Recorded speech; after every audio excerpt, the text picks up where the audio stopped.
Yes, I have a Robin Hood hat. I know.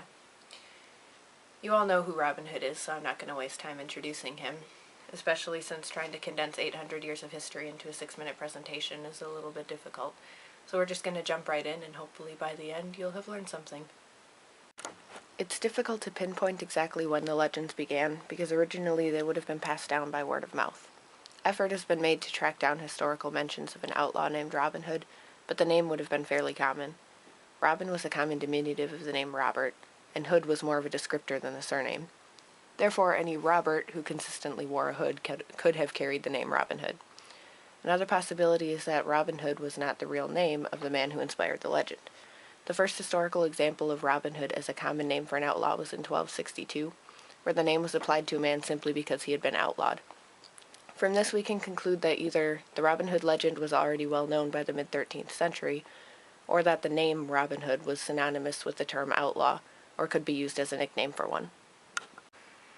If we look to literature as our source, the first written story about the outlaw, Robin Hood and the Monk, was possibly written shortly after 1450 by minstrels who were performing them for common rather than a noble audience.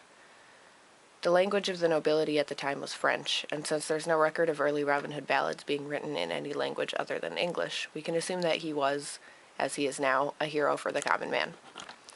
A Little Jest of Robin Hood, printed between 1492 and 1534, although it could have been written as early as 1400, is another early source which compiles several shorter ballads into a single narrative.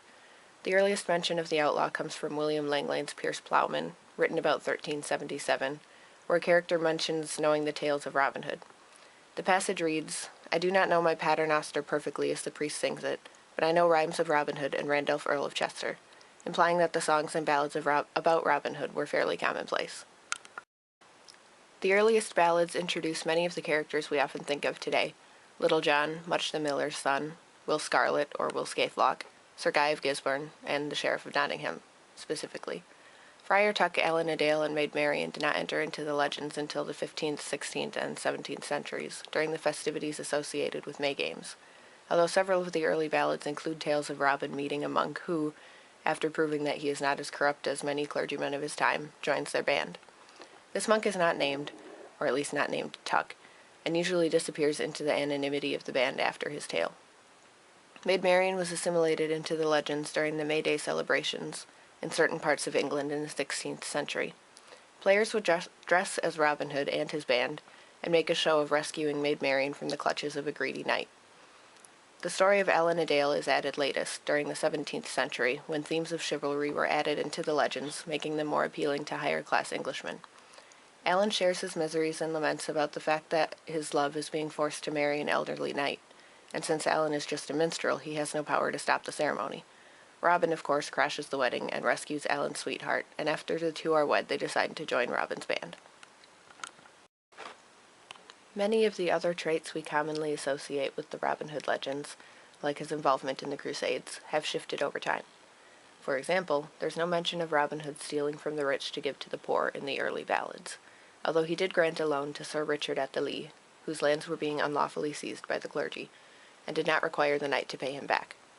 Several other tales include elements of Robin and his men targeting only merchants or clergymen, and letting common men pass undisturbed. One of my personal favorites involves Robin stopping a string of travelers and asking them how much money they had on them. If they told the truth, they were allowed to go with what they had, and sometimes Robin even gave a little extra if he thought they needed it. However, if they lied, they would be taken back to his camp where his men would put on a feast of poached venison and entertain their guests with songs and mock battles until the morning, when they would be robbed as payment for the feast and returned to the road. The 19th and 20th centuries are mostly responsible for the idea that Robin Hood is a philanthropist.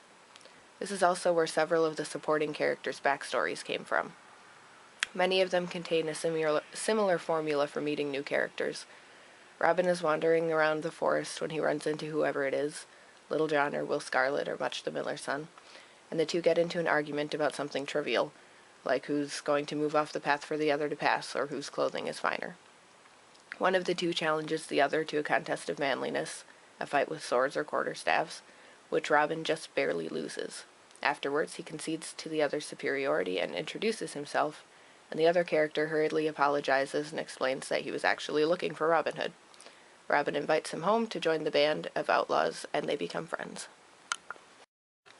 America's contribution to the legends occur mostly in film, specifically with the movie The Adventures of Robin Hood, starring Errol Flynn and Olivia de Havilland, in 1938.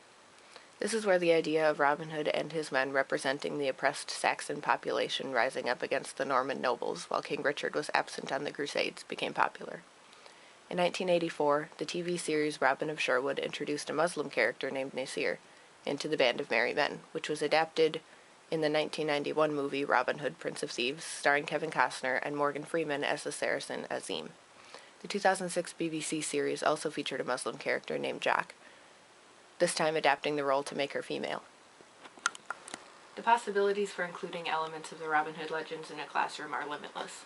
Students could research history of the Middle Ages, influence of the church on medieval times, different class structures, the Norman versus Saxon friction, implications of the printing press and the spread of the legend, the Crusades, changes in the ballads during the Renaissance period. They could even invent and write their own adaptations to the legend itself.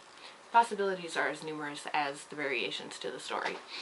So I hope that gives you an idea of something you could do with it and a little bit more information that you may not have known before. I hope you all have a great weekend and enjoy the rest of your day.